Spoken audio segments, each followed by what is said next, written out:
Alhamdulillah niki ceritane halal halal, sampean halal, kulo halal, Pak Bupati halal untuk saling memaafkan. Hak kita masing-masing untuk saling tak maaf. Dan halal bihalal itu kenapa mesti dilakukan setelah Ramadan? Kalau tidak ada halal bihalal ulan selono nggak ada, atau ulan Maulid itu nggak ada, pasti dilakukan setelah Ramadan. Itu karena kita kemarin 1 bulan ini diajarkan puasa, diajarkan nggak makan minum dan nggak nuruti syahwat. Artinya atas puser sama bawah puser, cuman itu tok puasa itu. Yang lain itu kan sebaiknya, kalau dalam bahasa kiai wayam bagi, dan sebaiknya puasa mata, puasa hati, puasa macam-macam. Tapi intinya itu cuman nggak boleh makan minum dan nggak boleh nuruti syahwat, cuman itu tak. Makanya orang puasa itu nggak susah. Puasa ngerasani wong ya nggak apa-apa.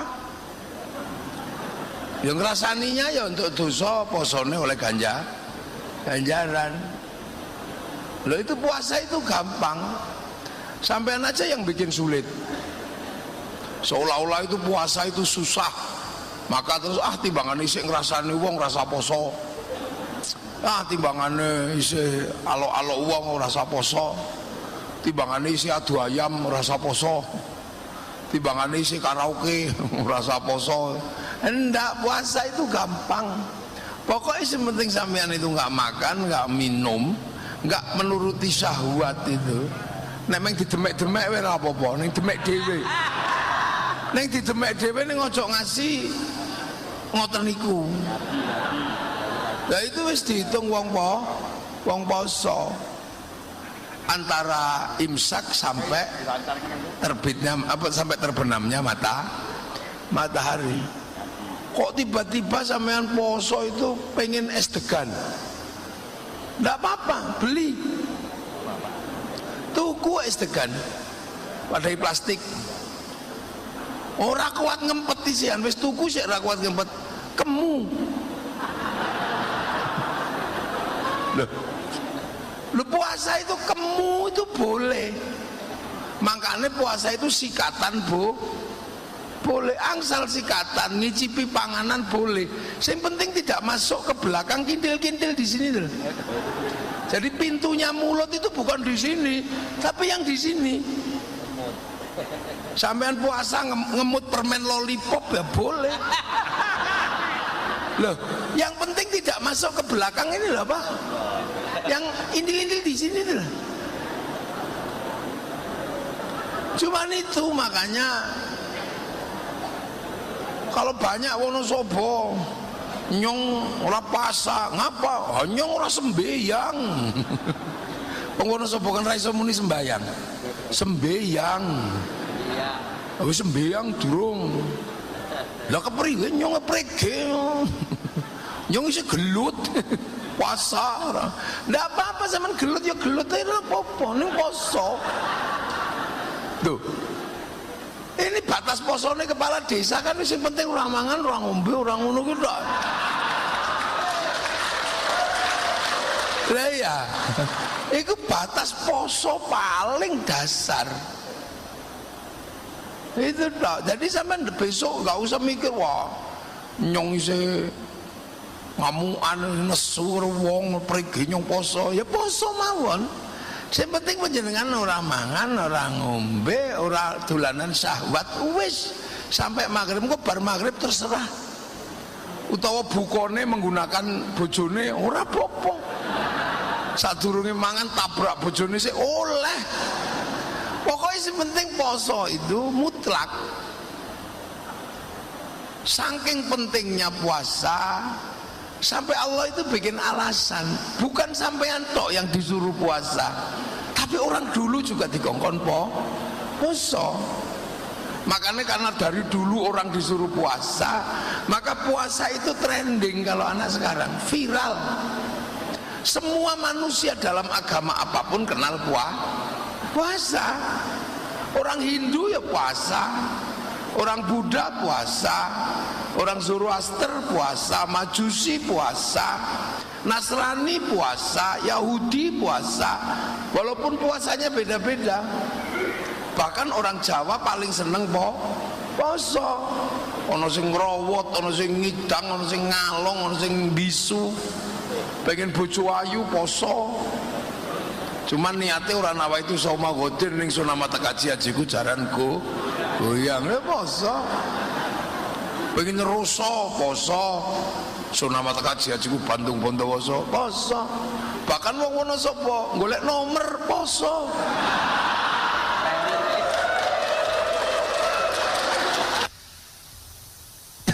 Artinya puasa ini adalah ibadah yang hampir semua orang kenal. Mulane nek sampean wayahe poso, aja ngasih ora poso. Ora apa-apa nek ra kuat tengahe ngarep guri. Poso kendang, ngarepe poso, gurine poso, tengahe bolong. Elek-eleke wong wulan Ramadan ora poso niku enten. Seburuk-buruk manusia di bulan Ramadan itu ada. Sopo? Wis ora poso, melu riyaya ngecat omah. Lha kuwi wis elek-eleke wong.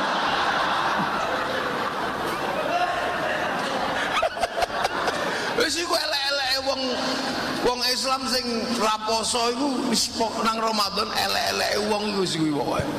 Ora poso, ngecat omah, melu riyaya, klambi anyar, ngedum dhuwit. Wah, itu top. Itu wis puncak kebohongan publik.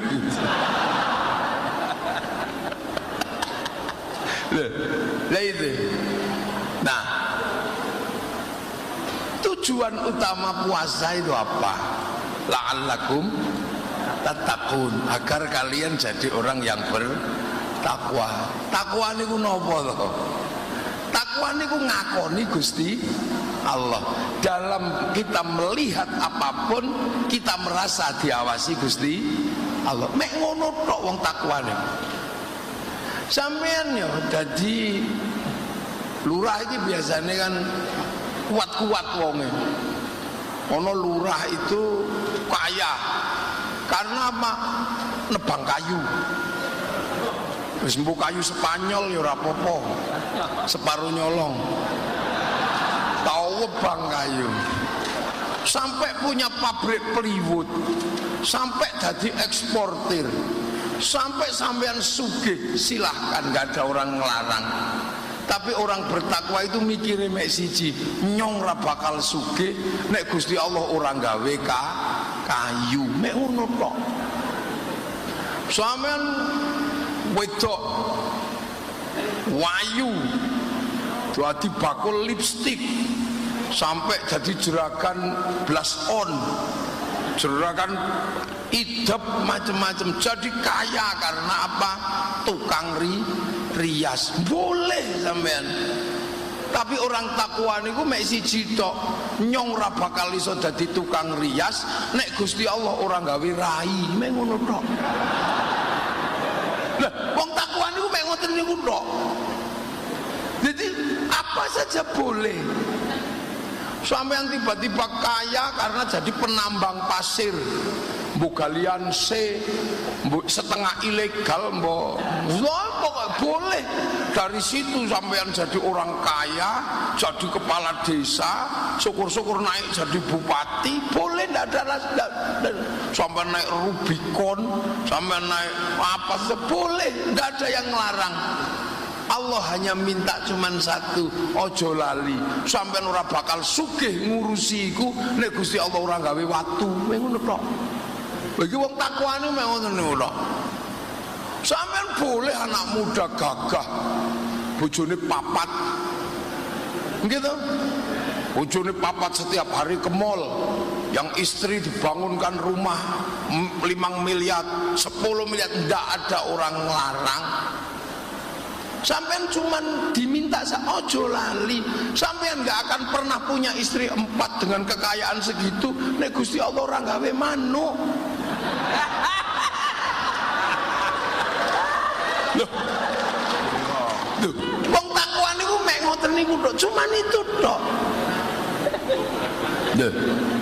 Jadi sampean itu jangan lupa bahwa bibit semua yang kita eksplorasi dan eksploitasi itu adalah Allah yang bikin. Sampean boleh sekolah kemanapun sampai akhirnya punya gelar profesor, doktor, insinyur, MBA, SA, MLM sembuh. Boleh, gak ada orang ngelarang. Tapi begitu sampean pinter, Allah hanya minta pengakuan sampean bahwa itu tidak akan pernah terjadi nek Gusti Allah orang gawe utek. Ada yang utek ya ora iso mikir sampean. Lha ngono tok. Sampean boleh mikir tentang anak, bagaimana pendidikannya, pikirkan semua. Tapi sampean ojo lali, anak ora bakal metu nek sampean ranana bojone. Maka jangan sia-siakan lubang keluarnya loh, itu tok permintaannya. Loh, dari Medan. Oh, enggak ngerti ya? Oh ya. Aceh. Oh, Aceh. Sekurang blah, sekurang kerang dikrung. Iya. Sampeyan ngerti iku? 99 karung kerang dikali. Sekurang blah, sekurang kerang dikrung. Itu orang Aceh. Loh, itu tok. Jadi orang bertakwa itu tidak pernah melupakan bahwa segala asal itu dari Allah. Lah, kenapa agar orang itu selalu ingat Allah? Kok diajari puasa? Ayo. Kenapa puasa? Karena pusat kelalaian manusia itu cuma 2. Urusan mulut sama urusan bawah ikut tok rumusin dunia. Manusia dasar itu jadi begini, ini jadi ini, itu semua berawal dari urusan perut sama urusan bawah perut, urusan mulut sama sini. Ayo sampean, ayo sampean, dari mana? Cuman itu tak. Jadi dunia ini bergerak itu karena 2 itu. Sampean ada begini dari zaman Nabi Adam, manusia mati, kenapa masih ada terusannya? Karena urusan bawah perut berkembang biak. Kenapa sampean hidup? Karena makan, orang mangan mati. Makanya 2 hal ini harus dikelola, harus ditata secara profesional. Loro iki totonan sing bener. Karena apa? 2 ini menghasilkan suspek seluruh kehidupan.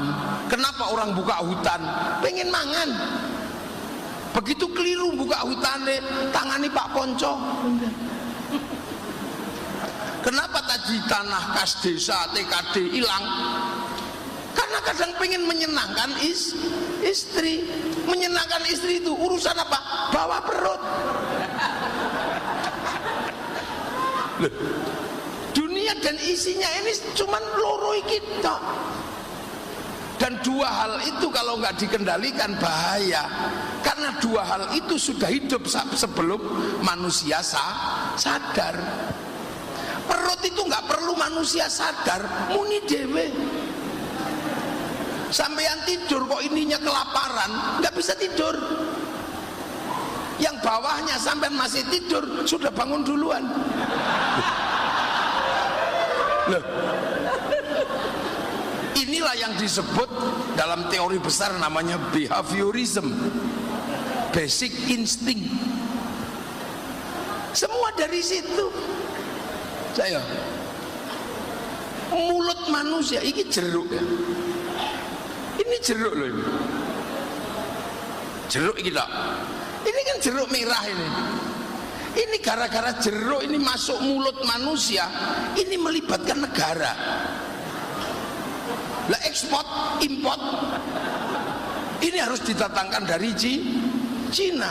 butuh letter of intent, butuh bill of lading, butuh kesepakatan bilateral, butuh perbincangan antar presiden sama presiden. Mengurusan jero itu loh. Cuk sembrono sampean. Iki jero ini jero loh. Iki anggur. Iki melibatkan negara sampai terjadi konflik antarane Trump sama Cina. Urusan ini, urusan makanan. Karena apa? Dipikirnya si Trump itu Cina bisa ditekan oleh makanan, karena ditekan secara finansial. Dia nggak bisa ditekan karena fluktuasi ekonominya Cina sudah melampaui Amerika hari ini. Dia bisa ngelawan Amerika sampai ke titik paling substansi di dunia digital. Ketika algoritma disepakati dalam kesepakatan domain internasional, Cina mendaftarkan hurufnya karena dia punya huruf. Kita nggak bisa karena kita nggak punya huruf. Kita punyanya ABCD, huruf Eropa. Daftarkan huruf Jawa, berdebat dalam antar stakeholder pendidikan dan kebudayaan. Cina daftarkan, maka dia bisa ngelawan Amazon pakai Alibaba. Dia bisa ngelawan Facebook pakai QQ Run. Dia bisa ngelawan WhatsApp pakai WeChat. Dia lawan. Hasilnya sekarang pertumbuhan ekonomi Cina luar biasa. Cuman masalahnya Cina ini perkembangan penduduknya semakin besar dan gandum nggak bisa didownload, dia harus ditanam. Maka dalam bayangan Amerika bisa ditekan, ternyata Cina nggak bisa ditekan. Itu hanya urusan logistik.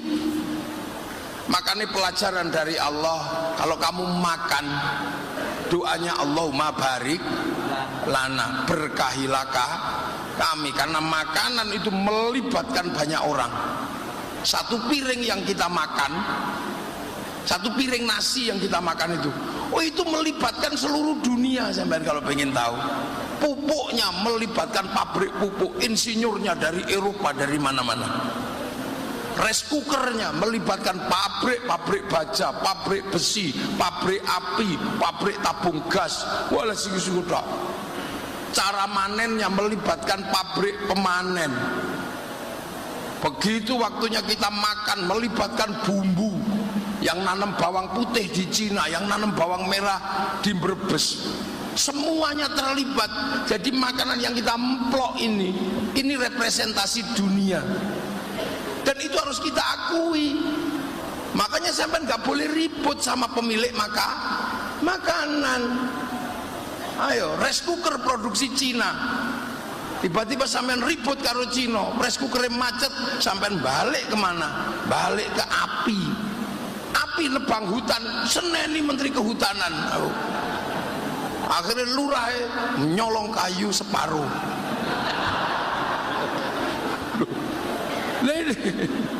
Jadi jangan dikira. Makanya Allah mengajarkan Allah barik lana. Kenapa bukan barikli? Makanan dibumbui enak. Siapa yang bikin bumbu enak?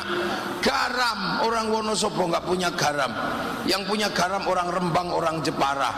Sampeyan tahu waktu bikin garam itu nggak kencing ditambaknya. Orang Uyo. Mulane jenengane uyah karo uyo. Kira-kira pas gawe uyah nguyuh. Makanya pada asine. Loh, ini pelajaran ini. Ayo. Ini pelajaran dasar bahwa dunia itu suspeknya dari situ. Saling terkait itu cuma dari situ. Dan sampean ada ini semua karena apa? Karena syahwat. Terjadi hubungan antar kelamin yang itu menghasilkan ini sama ini. Dari situ menghasilkan bayi. Bayi itu menghasilkan suspek kehidupan yang sangat gede. Ada yang ngurusi taheknya tok, punya pabrik pempes, triliunan asetnya, itu cuma ngurusi taheknya dari produk kelamin.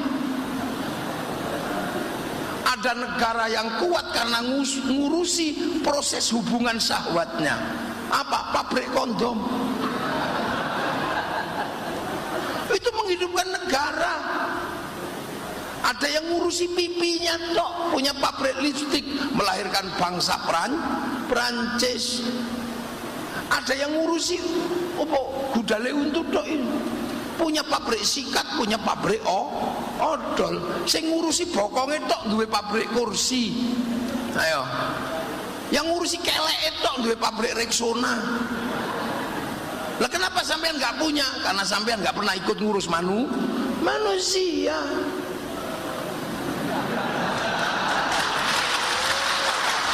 Loh, jadi manusia ini suspek kehidupan yang luar biasa. Makanya kalau sampean mau hidupnya enak, hiduplah ngurusi manusia. Kenapa Pak? Dulu Pak siapa? Yang orangnya kecil tapi kaya itu, Pak Aryadi. Kenapa kaya? Ngurusi gedeke wong Eropa, bikin plywood. Itu gedek dinding rumahnya orang Eropa. Jadi jangan dikira. Jadi orang diajarkan puasa itu sebenarnya untuk mengelola dua hal itu, agar kita mampu mengelola, kita menjadi manusia yang benar. Karena kalau dua hal itu nggak dikelola, sampean pasti jadi orang nggak benar. Urusan makanan nggak dikelola, maling. Nah begitu maling, sampean eling Gusti Allah, ya ora. Akhirnya berurusan sama Pak Kajati. Jadi ketika Pak Kajati di situ berdiri, bukan Pak Kajati yang grogi, sampean yang grogi. Makanya baik-baiklah sama Pak Kajati. Karena kalau enggak, Pak Kajati itu predatornya sampean.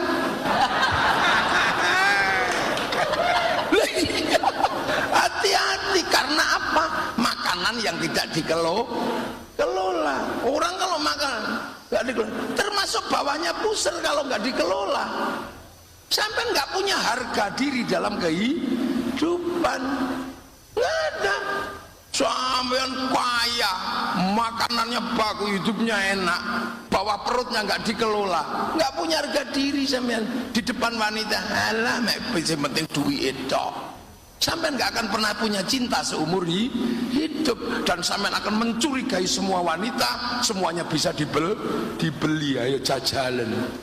Era percaya, tukunen wong wedok ping loro.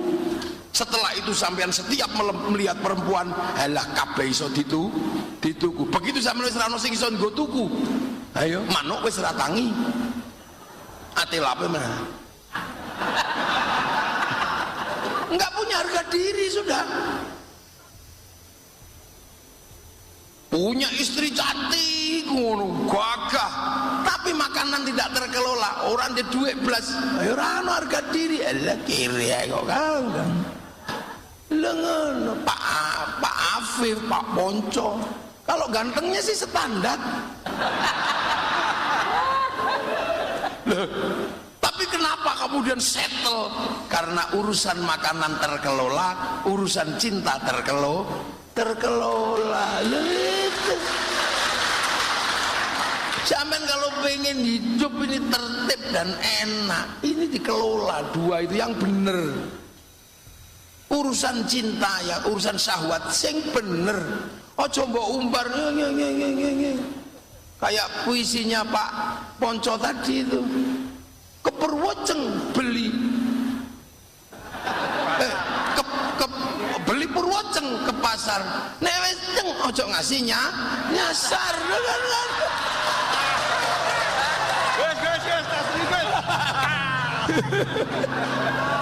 Duh, ini coba sampean, coba ini. Nah, dua hal ini memang tidak main-main dalam kehidupan. Makanya Allah ngajarkan kamu kalau mau jadi manusia yang benar, dua hal ini kelola yang benar, atur yang benar. Karena suspeknya besar. Sampean syahwat nggak bisa dikelola.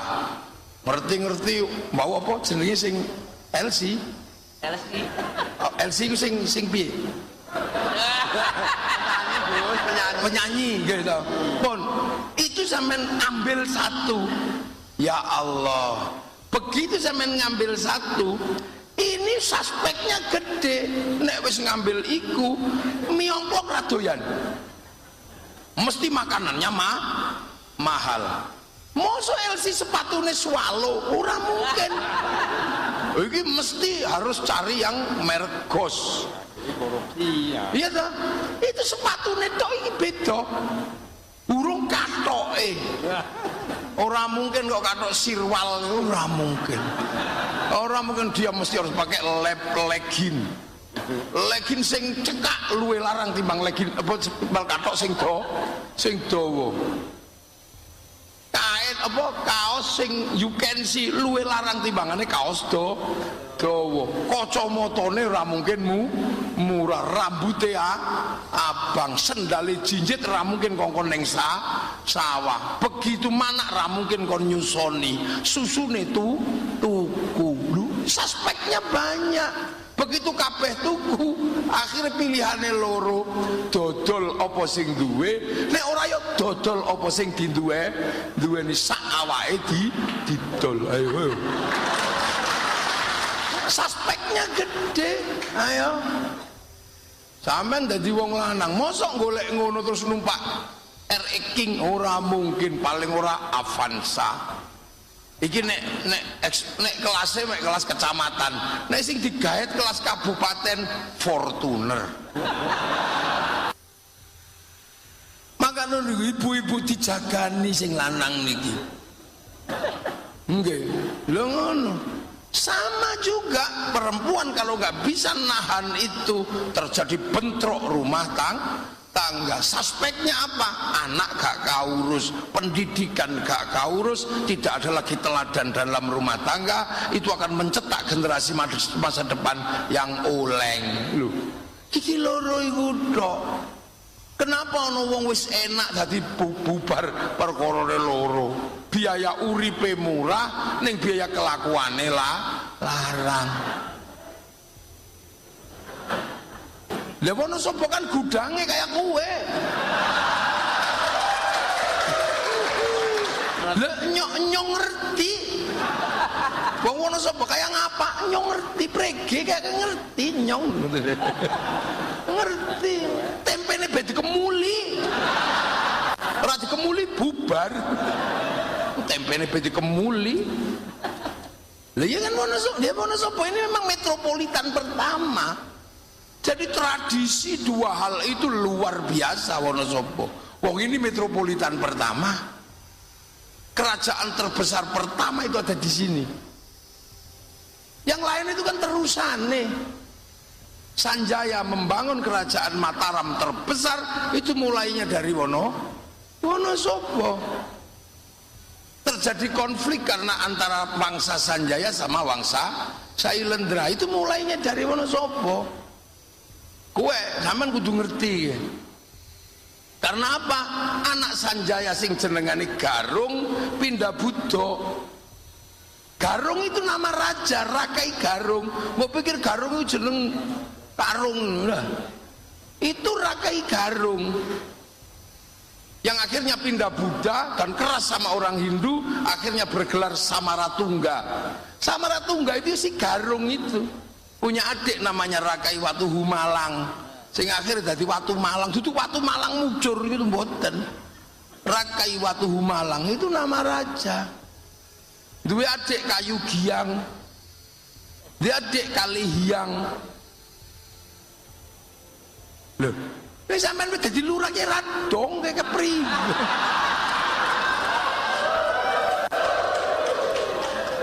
Mbak Buyut ora ngerti malah ngertine ceritane Habib ke priwe.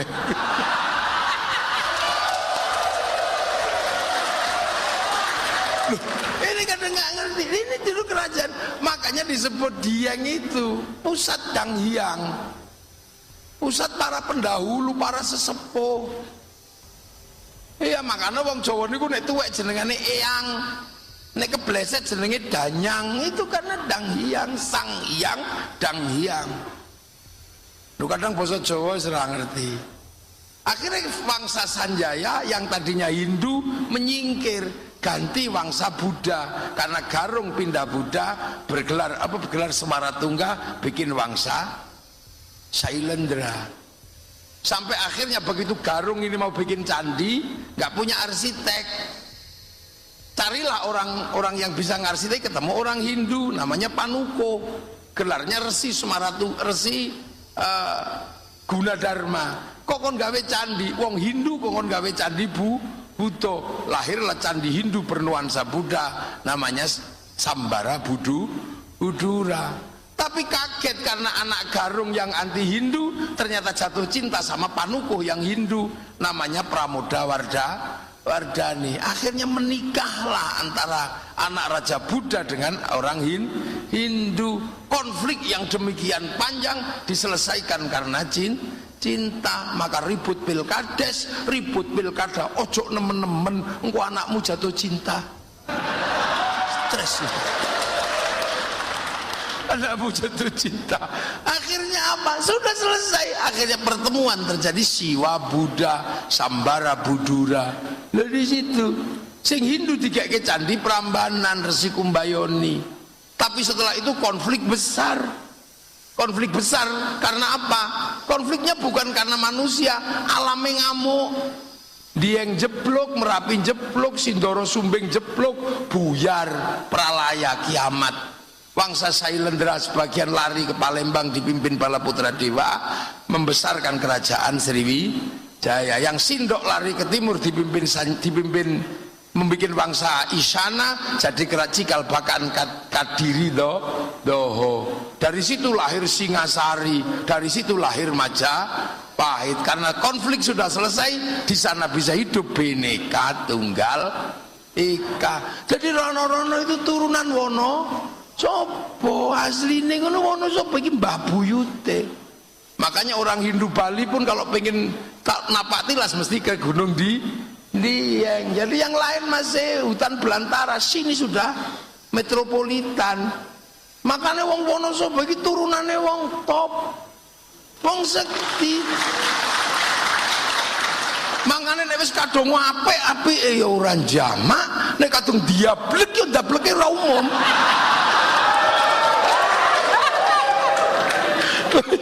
Wajan iki turunane wong top, petarung semua. Mulane masih cilik-cilik rambutnya abang prege. Makane nek wis wong kali anget padha wong Binangun mun kepriwe kae. Saiki wis lha apa meneh wong Kali Karung. Bubar. Lah iki wong Wonosobo semua heran. Oh iso Wonosobo kok kendel-kendel prege nyo. Omprong-omprong bacot. Wong rokok ya omprong-omprong bacot atau boro-boro congorne ra wong Wonosobo ya ora ono. Lho artinya semua itu ada sebabnya. Nah, sebab itu yang menyebabkan hari ini terjadi segmentasi budaya, antropologi sosial, antropologi agama. Tapi itu semua apa? Ujung-ujungnya adalah semuanya survival. Survival itu ada dua, survival syahwat sama survival makanan. Lah itu harus ditata. Dan dua itu suspeknya nasional. Makanya orang bertakwa itu adalah orang yang bisa mengerti bahwa ada kaitan hari ini masa lalu, ada kaitan diri manusia dengan kehidupan di sekitarnya. Makanya wong takwa niku orang yang paling mulia. Orang yang paling mulia, inna akramakum indallahi atqakum, itu seorang apa?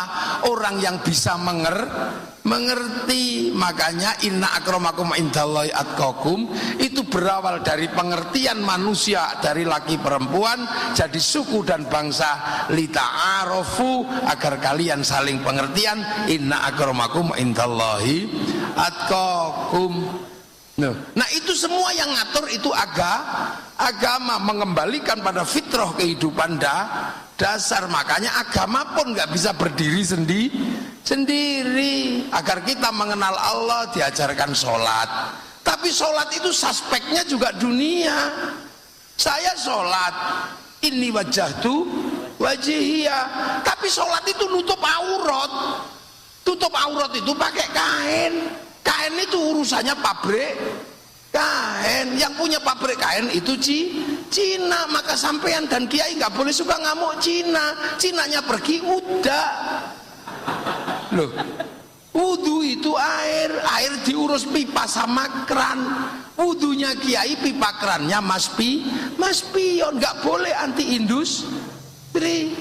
Pergi haji, pesawat yang ngurus Yahudi, bunuh semua Yahudi, renang kita. Oleh maka kesadaran tentang perbedaan itu adalah kesadaran orang bertakwa. Duh, ayo sampai iso urip dhewe ra iso udut ngene ngantuk. Ono sapa tembako? Ndak punya, yang punya orang Temanggung. Tanpa orang Temanggung sampean udute udut godhong tales. Tapi Temanggung nggak bisa ngelola tembakau, saya ngelola gudang garam Cina. Ayo. Maka dunia ini suspeknya gede. Ngaji. Ini mic-nya Cina, Jepang, semua nggak bisa. Makanya orang yang beragama pun nggak boleh mediti. Saya yang terbaik, kamilah orang baik, kami nggak bisa. Saya ngaji di sini, ini urusannya bukan cuma saya sendiri, karena ada sampean di situ. Kalau saya ini baik, maka yang duduk di situ adalah orang baik. Ini nggak bisa, karena begitu sampean nggak ada di situ, iki ora wong ngaji, wong edan. Tapi saya juga nggak ada di sini. Kalau nggak diundang sama Pak Afif, nggak ada. Nah berarti kalau gitu baik saya apa baik Pak Afif? Ya nggak bisa. Saya nggak datang, Pak Afifnya juga jelek ngaji. Loh ini nggak bisa. Makanya dunia jangan pernah menganggap semuanya itu independen. Nggak bisa. Semuanya ada suspeknya. Kita ngaji di sini, itu ada bunganya. Apa bunga itu ada fungsinya untuk ngaji? Nggak ada. Tapi matamu pengen delok bunga itu bagus, mata kita ini loh. Nah kita nggak ngerti, jangan-jangan tukang petiknya itu mati dicokot ulok, kita juga nggak ngerti. Loh ini loh, ini suspeknya gede. Maka kehidupan itu nggak boleh sendiri. Maka orang yang bertakwa adalah orang yang punya pengertian bahwa ada perbedaan laki perempuan, ada perbedaan suku, ada perbedaan bangsa. Nah ini semua siapa yang akan mengelola? Lah itu yang akan mengelola adalah pemimpin-pemimpin di setiap segmen kehidupan. Nah, siapa dia?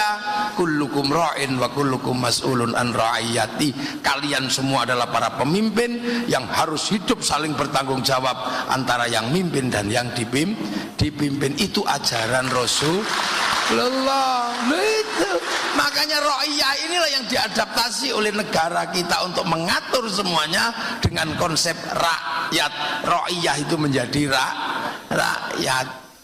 Jadi kalau negeri yang paling mengikuti sunnah Rasul ya Indonesia, karena satu-satunya negeri dengan mayoritas muslim yang bisa menggunakan konsep ra'iyah untuk warga bangsanya hanya muslim Indonesia. Makanya ra'iyah itu kalau ngumpul namanya musyarakah. Musyarakah itu sekarang dikenal masyarakat itu. Ya musyarakah ya saling mengisi. Sampean ngaji, yang ngisi tehnya pabrik, yang ngisi ini ya itu saling mengisi. Sampean harus menjaga kerukunan antar yang saling mengisi. TNI, Polri, Banser, Kokam, itu organisasi berbeda, tapi sama-sama butuh mesin bordir mereknya Butterfly. Karena kalau nggak ada mesin bordir, tulisannya nggak ada. Loh, yang menyatukan kita nggak boleh. Nah itu loh kehidupan, itu namanya musyarakah. Makanya kalau ada kepentingan bersama, wasyawirum fil amri, musyawarah ditentukan oleh panitia yang diatur oleh lembaga majelis permusyawaratan rakyat, dewan perwakilan rakyat. Dia yang mengatur untuk ikut musyawarah, silakan. Yang penting melalui lembaga. Pengen jadi lurah, silahkan. Kamu nggak peduli sukunya apa, agamamu apa, yang penting daftar. Pengen jadi DPR, nggak peduli kamu anak siapa. Ra'iyah itu hebatnya di situ. Nggak ada kami turunan ini, kami suku ini, ora ono. Ra'iyah itu merdeka, bebas, itu konsepnya Rasulullah. Kalian semuanya boleh menjadi pemimpin dan siap untuk dipimpin. Itu pengen jadi bupati, daftar ke KPU. pengen jadi DPR daftar, kamu nggak peduli kamu turunan sopo. Itu hebatnya Indonesia karena konsep ra'iyah atau Nah, jadi kita bukan people. Kalau people itu vox populi vox dei, suara mayoritas suara Tuhan. Begitu dia mayoritas merasa wakil tuh Tuhan, makanya khilafah tidak cocok di negeri ra'iyah. Komunis nggak cocok karena dia proletar. Begitu dia paling banyak, dia diktator proletar. Lihat kita ra'iyah, daftar sampai nggak peduli sukunya apa. Setelah daftar, apa yang harus dilakukan? Cari pengikut sebanyak-banyaknya. Kalau nggak dapat pengikut sebanyak-banyaknya, beli. Ayo. Jadi beli. Jadi beli. Nah, makanya tapi jangan disebut beli, diawasi oleh Pak Polisi sama Pak Tentara. Itu namanya money politik. Masyarakat lebih cerdas, itu bukan money politik apa? Uang bensin. Loh, ini lah. Ganti kerja apa? Loh, itulah kehidupan. Makanya kehidupan seperti itu enak di Indonesia. Jadi jangan rewel. Nah, karena dulu yang menata ini semua itu para wali, maka teritorinya disebut wilayah itulah yang akhirnya jadi NKRI, Negara Kesatuan Republik Indonesia. Fenomena yang terbaiknya apa? Arab satu bangsa pecah puluhan negara, Cina satu bangsa pecah puluhan negara, Afrika satu bangsa pecah puluhan negara, Eropa satu bangsa pecah puluhan negara. Kita puluhan suku bangsa agama mampu bersatu dalam satu negara kesatuan Republik Indonesia. Makanya kita pakai Pancasila, tertinggi tetap Tuhan. Kamu jangan ribut yang lain, pokoknya yang tertinggi tetap Tuhan. Setelah urusan Tuhan, urusan manusia. Setelah urusan Tuhan, urusan manusia. Nah, manusia nggak bisa hidup tanpa persatuan. Makanya manusia nggak bisa sendiri, dia harus bersatu. Persatuan tidak mungkin terjadi tanpa penghargaan. Makanya persatuan butuh kerakyatan. Kalian semua pemimpin, hiduplah saling bertanggung jawab. Lah, orang tidak bisa menerima lapang dada perbedaan itu kecuali dia punya hikmah. Maka kerakyatan hanya bisa dipimpin oleh hikmah, hati yang luas. Itu pun butuh kebijaksanaan. Jangan karena Pak Bupati ini asalnya Kecamatan Putih Panjenengan? Wonosobo ini. Betul aslinya Panjenengan Sukoharjo. Itu Pak Bupati asalnya Sukoharjo. Kalau yang diurusi cuma Sukoharjo tok, itu bijak sini namanya. Makanya harus bijaksana. Karena itu pun butuh dimusyawarahkan, nggak boleh ngambil keputusan sendiri. Butuh perwakilan, baru tercipta keadilan sosial bagi seluruh rakyat Indonesia. Sistem yang kita bicarakan dari lokal sampai internasional, mulainya dari mana? Dari perut sama urusan bawah perut. Makanya hati-hati nih. Sumur segede itu 5 truk wis tutup, tapi sumur satu sumur ini bandara bisa habis karena itu. Ayo, mari kita kelola dua itu. Nah, itulah maka la'allakum tattaqun, karena ini masih bulan puasa, masih bulan Syawal. Semoga kita termasuk golongan minal aidin wal faizin. Taqabbalallahu minna wa minkum taqabbal ya karim. Al-Fatihah. Alhamdulillahirabbil alamin arrahmanir rahim maliki yaumiddin iyyaka na'budu wa iyyaka nasta'in ihdinas siratal mustaqim siratal ladzina an'amta 'alaihim ghairil maghdubi 'alaihim waladdallin amin. Bismillahirrahmanirrahim alhamdulillahirabbil alamin hamdan na'imin hamdan syakirin hamdan yuwafi ni'amahu wa kafi'u mazida ya rabbana lakal hamdu kama yanbaghi li jalali wajhikal karim wa 'azimi sultanik. Allahumma khtim lana bil iman, Allahumma khtim lana bil khair, Allahumma khtim lana bi qawli la ilaha illallah muhammadur rasulullah khatimah. Allahumma nawwir qulubana bi hidayati kamil rasyad, Allahumma ij'alna awladana dhurriyyatan talamidana almanil khair ali badal muslimin qiyamah bil wajhin wa qasidana ma qasidul akhirat wal habil wasan abaina ummatina masyayikhina wal masyayikh wa nasabba ya Allah masallallahu Allahumma ighfir lahum warhamhum wa'fu anhum Allahumma la tahrimna ajrahum wa la tanfa'hum Allahumma ij'al qabrahum rawdatan min riyadil jinan Allahumma ij'al qabrahum min qubur Rasulullah ya qul man yarjuna rabbika radiyatan mardiyah fadkhul fi عباد الجنة ربنا آتنا من لدنك رحمة وهيئ لنا من أمرنا رشدا اللهم سلمنا المسلمين وعافنا المسلمين وقهم شر مصائب الدنيا والدين جعلنا الله وإياكم من العائدين والفائزين تقبل الله منا منكم تقبل يا كريم صلى الله على سيدنا محمد والحمد لله رب العالمين سر الفاتحة إياك نعبد وإياك نستعين اهدنا الصراط المستقيم صراط الذين أنعمت عليهم غير المغضوب عليهم ولا الضالين آمين السلام عليكم ورحمة الله وبركاته.